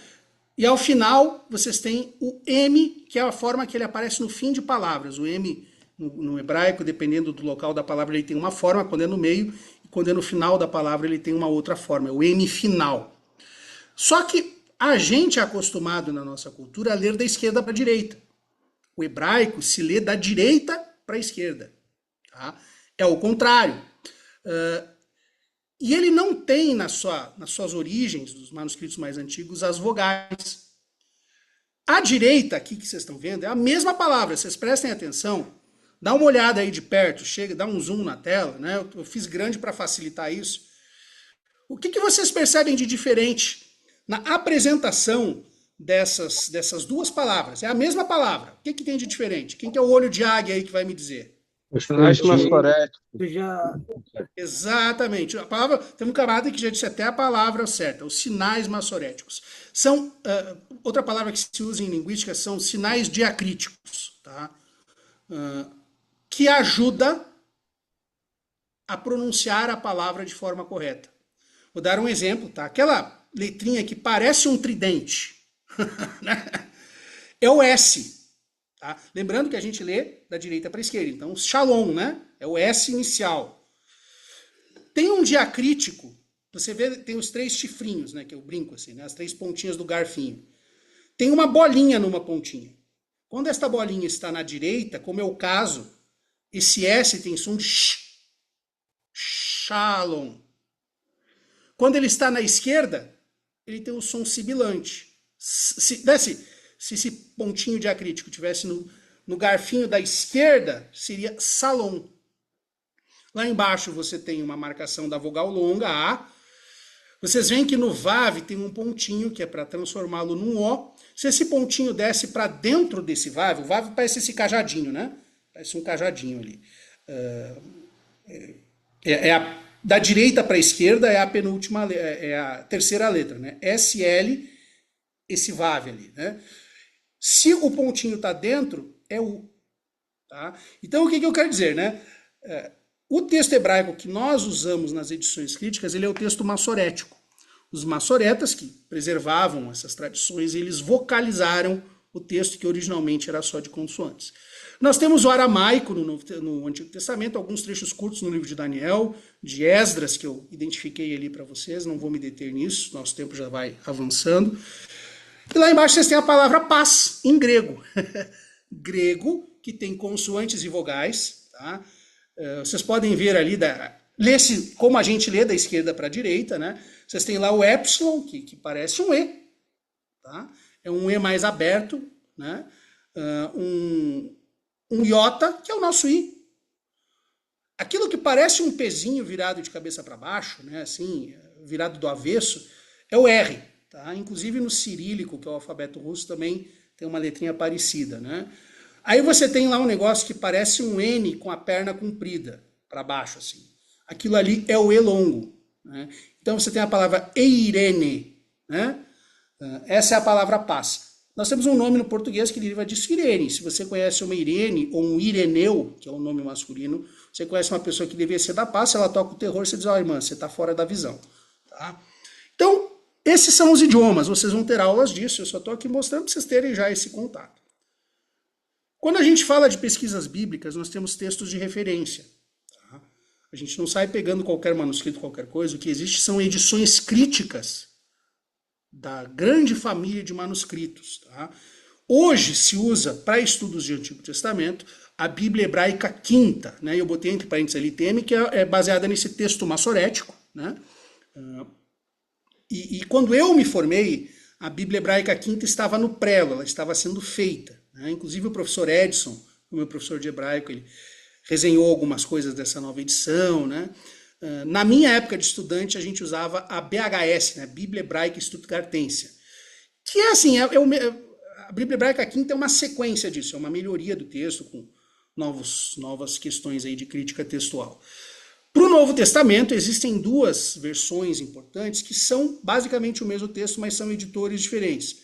O Greek New Testament, que é produzido pelas Sociedades Bíblicas Unidas, né? Por isso que é UBS, United Bible Societies.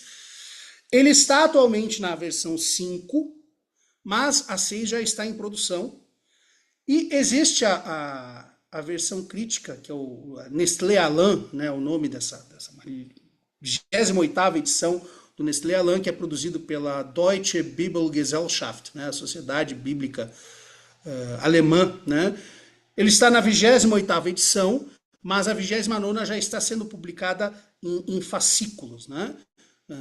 E uma coisa que é importante, assim, o texto tanto da UBS 5, o texto da UBS 5 é igual ao texto da 28ª edição Nestlé Aland, e o UBS 6 vai ser igual ao texto da 29ª edição. Aí tem uma questão de diferença de formato, de aparato crítico. Né? Eu, quando estudei, usava a 27ª edição do Nestlé Aland. Tá? E são edições críticas. Eu vou mostrar aqui para vocês por quê. Tá? Isso é uma página, vocês estão vendo à direita aí, uma cópia, um facsímile do primeiro capítulo da carta aos Gálatas. Lá em cima vocês veem em grego, vou transliterar, pros Gálatas, né? Aos Gálatas. Aí tem lá o título do capítulo, tem os versículos e é o texto grego corrido aí, tá? Que tem. Só que se você olha de perto, eu dei aqui um zoom, você vai perceber que ao lado do texto existem várias marcações. Por exemplo, ali no verso 11, antes da segunda palavra, lendo da esquerda para a direita, tem a palavra gar, né? Parece uma cantoneira ali, né? Isso é um sinal de crítica textual. Pode ser que haja uma palavra inserida ali, em alguns manuscritos. Pode ser que haja uma palavra omitida ali. Tá? E aí você vai nessa parte de baixo, que é o famoso aparato crítico. Isso parece uma sopa de letrinha, mas cada letrinha tem um sentido. É assim que se faz crítica textual. Aquele meu amigo Jairo vivia nesse mundo. Né? Às vezes eu tinha vontade de dizer para ele assim, as muitas letras te fazem delirar, Jairo. Né? É assim que se produz uma edição crítica. Tá? Tem gente que é extremamente especializada nessa área para nos brindar com as edições aí, como do Nestlé Aland, da Bíblia Hebraica Quinta, para que nós tenhamos um texto confiável em nossas mãos. Por quê? Tá? Porque nós não temos nenhum texto autógrafo. Não existe nenhum original dos textos bíblicos. Se perderam com o tempo, né? O que a gente tem são cópias. Né? E aí, a crítica textual tenta pegar essas cópias, analisar as suas diferenças e, a partir de vários critérios que a crítica textual emprega, definir qual é o texto com maior probabilidade de ter sido o que saiu da pena dos seus autores. Tá? Então, assim, aqui uma anotação da humildade que a gente tem que lidar com o texto. A gente reconstrói o texto original. Tá? De acordo com vários preceitos científicos, a gente não tem as cópias, não tem a carta de Paulo aos Coríntios com a assinatura de Paulo dizendo que foi ele que escreveu aquilo. Nós temos cópias das cartas de Paulo. Aliás, com relação só a primeira carta aos Coríntios, no semestre passado eu lecionei isso, e na própria carta aos Coríntios, tá? A gente tem uma menção a uma carta que Paulo teria remetido a eles antes e que se perdeu. Nós não temos isso no nosso cânon. Tá? Então, assim, a primeira carta aos Coríntios talvez seja, se a gente fosse pensar do ponto de vista da vida de Paulo, a segunda. Tá? Então, isso é para mostrar como a gente lida com essas lacunas e como a gente precisa ter conhecimento para lidar com o texto bíblico, estudá-lo a fundo, entender a sua mensagem, entender a sua importância e seu impacto para a nossa vida. Aqui nós temos a estrutura do Primeiro Testamento, que é a estrutura protestante, que nós estamos mais familiarizados, que divide em Pentateuco, livros históricos, livros poéticos. E se você prestar atenção, é basicamente a ordem que a gente tem nas nossas edições da Bíblia. Né? Segue lá profetas maiores, e eles se chamam maiores porque o texto é mais longo, apenas por isso. Né? Profetas menores, que são os profetinhas menores, os meus juvenis lá em Jardim Conceição me zoando, dizendo que eu era um dos profetas menores. Né? Eu era o 13º profeta menor. Esse pode, né? Então, essa é a forma que nós, protestantes, organizamos a nossa Bíblia. Né? E a nossa grade curricular, se vocês se lembram que eu já mostrei, segue mais ou menos essa lógica. Tá? Porém, ela não é a única forma de organizar. Né? Os judeus eles usam uma outra expressão, Tanakh, né? Que é uma amálgama de 3 palavras. Tá é de Torá, Na é de Neviim, que é os profetas, e o é de Retuvim, né, que é os escritos. Tá? Então, a ordem dos livros no Tanakh, que é essa forma de organizar os mesmos textos com um outro princípio, é diferente. Da mesma forma que a nossa Bíblia começa com a lei, eles começam lá com a Torá, e os livros, a gente chama de Gênesis, né? Eles chamam de Bereshit. Por quê? Porque é a primeira palavra do texto em hebraico. É que nem alguns sonetos. O soneto não tem título, mas você cita pela primeira linha. Ora direi ouvir estrelas, né? Um soneto do Olavo Bilac. Então, eles usam essas palavras ali, né? Bereshit significa no princípio. Shemot, né, que é a primeira palavra do Êxodo, é nomes.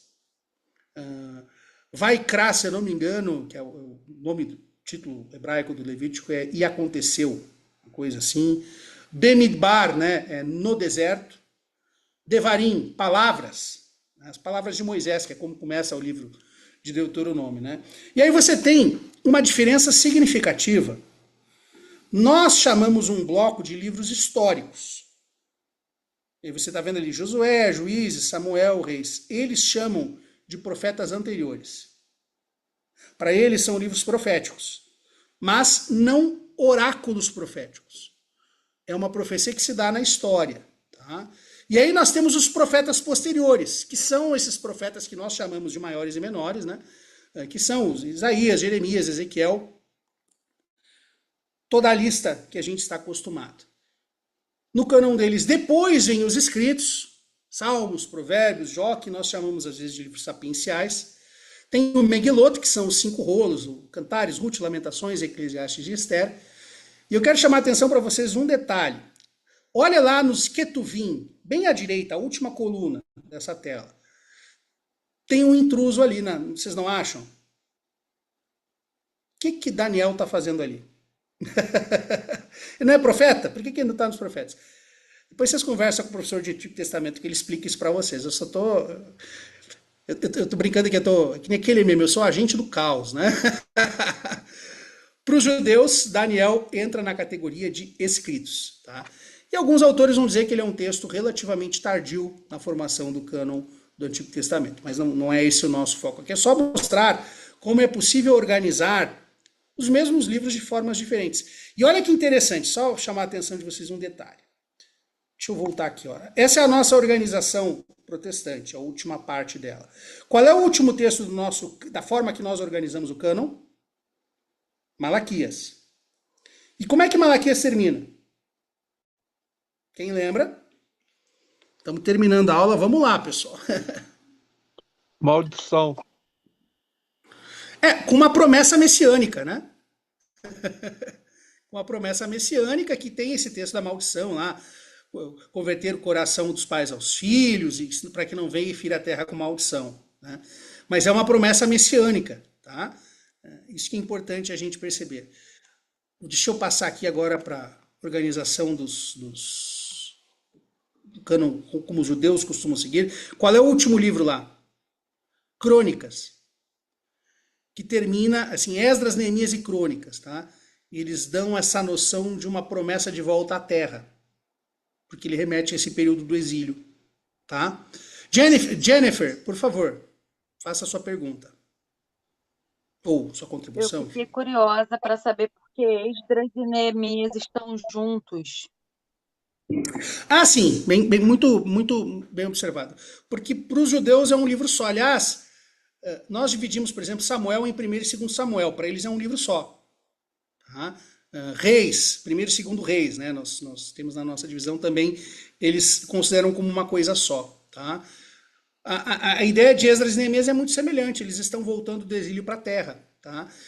E o livro de Crônicas termina com eles indo para o exílio. Então, o final da Bíblia hebraica, nessa organização, né, ele enfatiza essa questão da terra, não é uma promessa messiânica. Tá? Percebem como isso muda até a forma que a gente pode fazer uma interpretação teológica mais ampla do cânon. Para eles, termina com a questão da promessa de volta à terra. E Esdras e Neemias formam uma unidade, tá, dentro dessa proposta, por isso que eu coloquei junto ali. Muito bem observado, Jennifer, você está atenta. A estrutura do Segundo Testamento não tem muito o que colocar, né? Apenas assim, observar que os 3 primeiros evangelhos são Mateus, Marcos e Lucas, são os sinóticos, né? A gente chama porque eles são muito mais parecidos entre si que com o evangelho de João. As cartas paulinas são organizadas de uma forma muito simples, da maior para menor, tá? Quem sabe qual é o texto mais antigo do Novo Testamento? Pode chutar. Marcos? Não. Dizem Jó. Do Novo, desculpa. Se eu falei antigo, é do Novo. Primeiro Tessalonicenses. Oi? 1 Tessalonicenses. ponto, por volta do ano 50. A gente é acostumado a pensar nos evangelhos como mais antigos. Mas o evangelho de Marcos é o mais antigo e ele foi escrito por volta, assim, isso não temos data exata, por volta do ano 70. Paulo já era pó nessa época. Já tinha escrito todas as suas cartas, morrido e ido para o céu. Tá? Então, por exemplo, uma questão interessante. No ritual de ceia, todo primeiro domingo do mês, vocês acabaram de fazer, nós temos lá oração de consagração, oração de humilde acesso e tem o momento do memorial, que é lido no texto de 1 Coríntios 11. Porque eu recebi do Senhor o que também vos entreguei, que o Senhor Jesus, na noite em que foi... né? Segue o texto. Esse texto é mais antigo do que o Evangelho de Marcos, que narra a última ceia. A gente usa o texto mais antigo na nossa liturgia, tá? Fica a dica aí, né? Só uma pinceladinha aí para mostrar como essas coisas têm aí as suas aplicações na forma que nós entendemos o cânon. A tradição de Paulo acerca da ceia é anterior às tradições que nós temos registradas nos evangelhos, tá? 1 Tessalonicenses é o texto mais antigo. Aliás, as cartas de Paulo em geral são mais antigas, tá?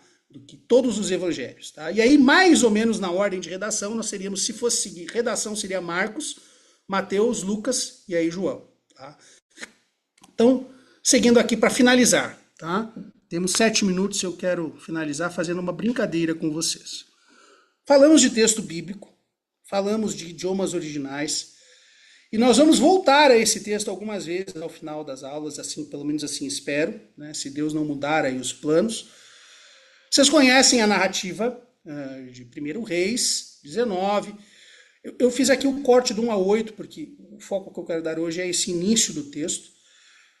Depois há de derrotar os profetas de Baal, tirar onda com a cara deles. Olha, ora mais alto, que eu acho que o Deus de vocês está lá soltando o número 2 do banheiro. É literalmente isso que ele está dizendo, tá? Assim, com outras palavras, né? Foi se aliviar, né, em algumas traduções. Foi soltar um barro lá no... Elias está tirando onda, né? Joga mais água aí. Molhou pouco. Chama os bombeiros, né? E faz aquela marra toda e derrota lá. Deus responde com fogo e tudo mais. A gente conhece esse capítulo anterior. E aí, na sequência, a Jezabel ficou fula da vida, né? Eu destaquei 4 palavras que estão em negrito, tá? Que quando a gente faz a leitura da forma que o texto está, a gente não percebe que são as mesmas palavras. Verso 2. Então Jezabel mandou um mensageiro, malach, em hebraico. E lá, no final do verso 7, eu cortei uns trechinhos do texto só para caber, né? Então, assim, lá no final do verso 7, perdão, no verso 5, no meio do verso 5, eis que um anjo, malach,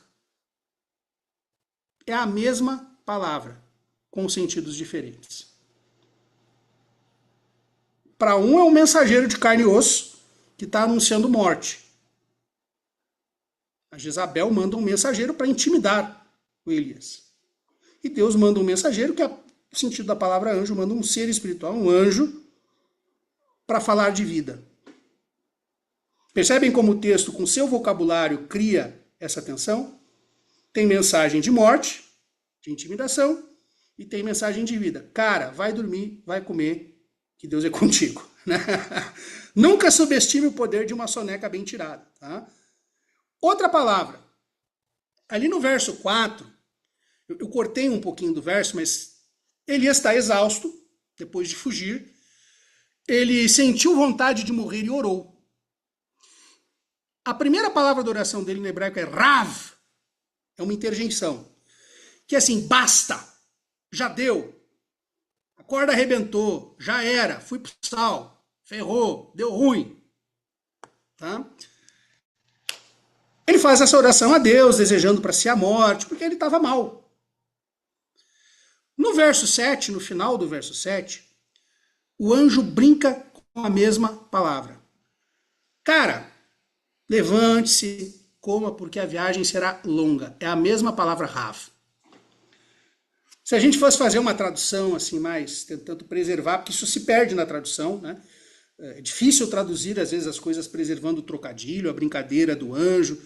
A gente poderia dizer assim, porque a viagem será bastante, né? Você tem bastante para viver, tá? Aqui, com essa brincadeirinha aqui, bíblica, eu quero chamar a atenção para vocês como é legal a gente se aprofundar no texto e como a gente pode descobrir coisas interessantes. Por exemplo, existem mensagens de morte que chegam, mas Deus também pode mandar mensagens de vida, e eu aqui estou lembrando do Edilson, é isso, Wellington, o seu amigo, que você mencionou, né? A gente não sabe o que Deus tem, o que importa é a mensagem que chega da parte de Deus para o profeta, mesmo no dia do esgotamento. E quando o anjo brinca com a palavra, faz um trocadilho, né?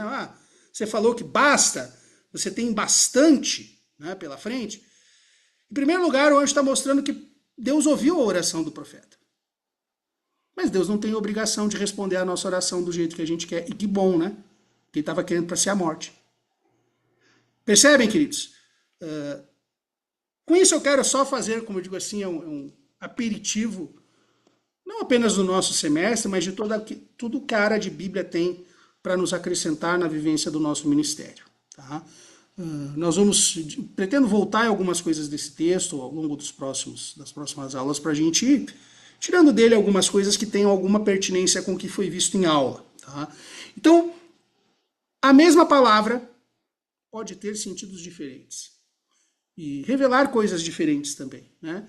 E eu fico muito feliz que Deus nunca ouviu as minhas orações no meu pior dia, né? Porque eu já pedi cada tranqueira para Deus também.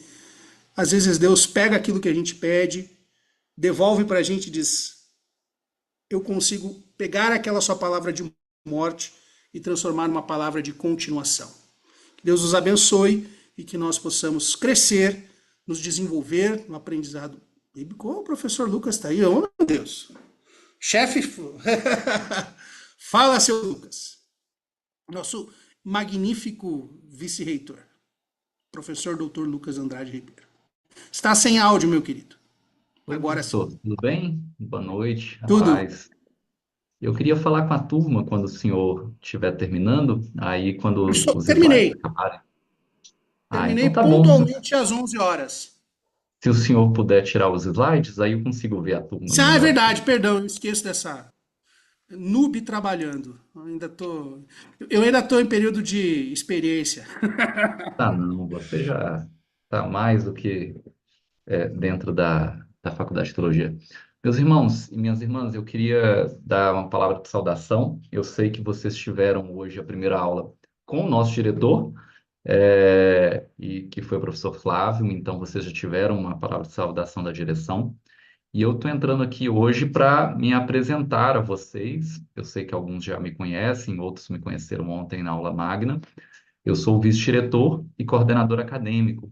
Então, a parte das aulas, professores, alunos, fica usualmente dentro da minha atribuição. O professor Flávio, nosso diretor, ele geralmente fica mais com a parte administrativa e institucional. Então, eu queria me apresentar a vocês para que pudesse caminhar, né, ao longo desses 4 anos. Eu fico muito feliz de cada um de vocês que estão entrando na Faculdade de Teologia. São motivos das nossas orações, né? Nós louvamos a Deus por vocês estarem aqui. A Faculdade de Teologia funciona com homens e mulheres, pastores e pastoras que dedicam sua vida, né, junto com a integralidade do Ministério Pastoral, como o professor Carlos Guilherme, que vocês acabaram de ver. Ele é professor e ele é pastor numa igreja em São Paulo. Todos nós conciliamos, né, essas atividades laborais com a Faculdade de Teologia, como eu sei que vocês também, boa parte de vocês, alguns já no ministério, outros exercendo o ministério ainda antes do tempo de designações pastorais, né? Estou vendo que tem um aluno que eu acredito seja aqui da minha região, que está até fardado, né? Então tem gente que literalmente está no trabalho. Eu sei que vocês têm uma vida corrida, uma vida difícil, mas eu creio no chamado de vocês. Eu creio que Deus os vocacionou para estarem aqui e por isso eu fico muito feliz. Eu quero dar essa palavra de saudação a vocês. Eu, como eu sou da parte acadêmica, eu preciso também dar o lado difícil da coisa, né? Deixa eu explicar para vocês como funciona. Eu não sei se o nosso secretário, o pastor Vinícius, ele já disponibilizou para vocês o manual do aluno e da aluna, né? O Vinícius pode nos confirmar. Caso vocês não tenham ainda não, então ao longo da semana ele vai disponibilizar para vocês o manual do aluno, que basicamente explica, né, quais são os princípios, como funcionam as notas.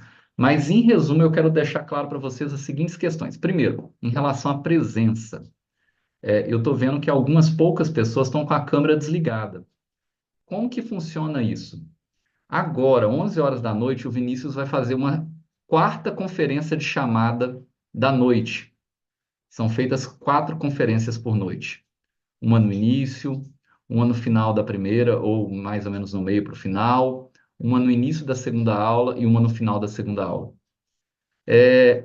Nessas 4 conferências, se você tiver com a câmera desligada, você toma falta. Então, a não ser que seja uma saída muito breve, né? Aquela saída de 2 minutinhos, etc. Mas fora isso, infelizmente, se você estiver presente, mas com a câmera desligada, você toma falta. E no caso de impossibilidade de abrir a câmera, você precisa justificar isso para a secretaria. No caso, quem acompanha vocês na terça-feira é o pastor Vinícius, tá bom? Outra coisa, como funcionam as notas? 60% da nota de vocês do semestre é distribuído ao longo do semestre. Basicamente, sendo 5 pontos das atividades que os professores passam semanalmente e 1 ponto, 10%, né, de atividades que vocês fazem em relação a atividades principais do semestre, como, por exemplo, ontem a aula magna e em maio a Semana Wesleyana, que acontece na semana do dia 24 de maio. Tendo dito isso, se vocês fazem tudo direitinho ao longo do semestre, ou seja, as atividades ao longo das disciplinas, semanalmente, fazem as atividades da aula magna, da Semana Wesleyana, você já está com 60% dos pontos que estão disponibilizados tendo sido feitos. A prova final só vale 40% dos pontos. Então, se você ao longo do semestre faz tudo, passar e tirar uma nota boa ao final do semestre é algo muito natural. Mas se você deixa acumular e fica dependendo só da prova final, é literalmente impossível você passar, porque a nota final vale só 40%, a prova final, e a média para passar é 60%. Isso é uma forma de fazer com que vocês, ao longo de todo o semestre, possam participar. Lembrando, essa parte nacional, que é online, ela é 80% do curso. 20% do curso acontecerá na sua região eclesiástica, num encontro presencial. E você precisa se organizar desde já, entrando em contato com a direção do instituto da sua região. Nós temos alunos de praticamente todas as regiões. E perguntar qual é a data e o local, e se organizar para ir até o local da aula presencial, porque senão você toma falta lá, você passa nas nossas matérias, mas fica com reprova na matéria regional. Usualmente, nós temos 10 matérias por semestre, sendo 8 matérias, geralmente, da parte nacional, aqui online, e 2 matérias da parte regional. Tá bom? Esses são os esclarecimentos. Eu sei que muitos de vocês já fizeram outras graduações, então já têm experiência, alguns já fizeram outros cursos online. No mais, eu e a equipe de secretaria, os professores, nós estamos aqui para tentar ajudar vocês nesse processo de formação pastoral. Nós ficamos muito felizes, nós acreditamos muito no ministério pastoral, por isso que a gente está aqui. Enquanto exerce o ministério pastoral, eu não entrei mais cedo para saudar vocês logo no início da aula, porque eu estava lá na igreja, no culto de oração. Então, nós, pastores e professores aqui, a gente também vai adequando nossas agendas, né? De forma que a gente consiga estar nas atividades da igreja e estar nas atividades da Faculdade de Teologia. Algumas adaptações têm que ser feitas, tem ano que a gente tem que conversar com a igreja, que a gente vai ter que mudar o dia do culto. Então, todas essas coisas são realidades que vocês, a partir de agora, o Senhor vai dar graças para vocês vencerem. Lembrando que boa parte do nosso corpo docente, ela é composta não só por pastores e pastoras, mas por gente que tem frutos nos ministérios pastorais que exercem e também titulação para exercer esse chamado na área da docência aqui na Faculdade de Teologia. Muito obrigado, gente. É uma alegria ter vocês aqui. Se alguém tiver alguma dúvida, eu sei que já está muito tarde, né? Mas caso alguém tenha alguma dúvida, o professor tem uma dúvida. Pode perguntar, Carlos Guilherme. Essa aqui eu preciso deixar um último aviso antes para eles desligarem, só para não perder o fio. Caso não, é só depois entrar em contato conosco pelos outros meios. E ao final da aula, eu vou pedir para o Vinícius, o nosso secretário, orar. Ele sempre vai estar aqui, gente, meio invisível, tá? Mas aí eu vou pedir para que ele ore, finalizando. Gente, se alguém tiver algum documento para ser analisado ainda, vocês que estão ingressando agora no curso, enviem para o Vinícius e para a Shirley celeremente, para que eu possa analisá-lo o quanto antes, tá bom? De terminarmos e da oração do Vinícius, eu peço que o Vinícius tire um print de todos nós aqui para registro. Tá aí, Vinícius? Dá um print screen aí, por favor, que eu quero depois postar aí, na medida do possível. Da minha parte, pessoal, estou às ordens de vocês. Se vocês precisarem de algum tipo de contato para esclarecer dúvidas, conversar, o Vinícius está autorizado a disponibilizar para vocês o meu número de WhatsApp. Eu também tenho o Facebook, não uso muito, mas tenho. Vocês vão achar lá esse nome complicado todo que eu apresentei. Carlos Guilherme, não deve ter muitos no mundo. Então, fiquem à vontade para me acrescentar lá também. Será um prazer manter contato com vocês. Com relação apenas à aula da semana que vem, na trilha aqui, que vai aparecer para vocês, tem uma pergunta sobre a formação do cânon, que a gente acabou não chegando nesse ponto da aula hoje, tá? Eu vou começar a aula na semana que vem fazendo isso. O que vocês precisam me entregar o quanto antes da trilha que vai ser disponibilizada é a questão diagnóstica, tá? Essa tem mais urgência porque eu preciso saber aí. Fiz uma questão bastante aberta para vocês, depois vocês vejam lá com calma, tá bom? Então, uma das perguntas das 3 que tem na trilha, vocês não vão ainda ter como responder, deixa para depois, tá? Peçam orientação para o Vinícius só, porque eu não sei se você consegue responder 2 e deixar uma terceira para depois, mas o Vinícius orienta vocês. Muito obrigado, pessoal, Deus abençoe. Agora vamos orar com... Pode orar, Vinícius. Muito obrigado, gente. Pessoal, eu quero tirar o print primeiro. Então, sorriem. Sorriem, não, né? Sorriam. Peraí que são 3 páginas. 2. E a terceira. Muito bem. Beleza, pessoal, vamos lá então. Paizinho querido, obrigado por mais um dia. Obrigado, Deus, por essa aula inaugural que nós tivemos, efetivamente, do curso, além da aula magna de ontem. Obrigado, Pai, pela disposição dos professores, da equipe pedagógica. Obrigado, Pai, pela disposição e seriedade dos alunos que se comprometeram em estar servindo o Teu reino e se preparando para isso conosco.